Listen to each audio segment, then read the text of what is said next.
This is how I make my mojito.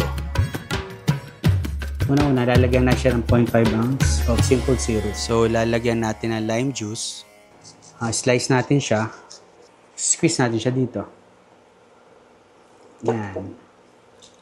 Tapos itong iba, gagamitan natin ng pang-model para i-crush. lalagay lang natin dito. And then, lagyan natin ng mint na ano ko na to kanina. Yan. Tudurugin lang natin siya nito para lumabas yung lasa. Tingnan nyo. So, 1.5 ounce of white rum. Lagyan na natin ng ice. So, after that, lagyan natin ng club soda. Ito yan. Pwedeng Sprite, pwedeng 7-Up, or anything na club soda. 2.5 to 5 ounce.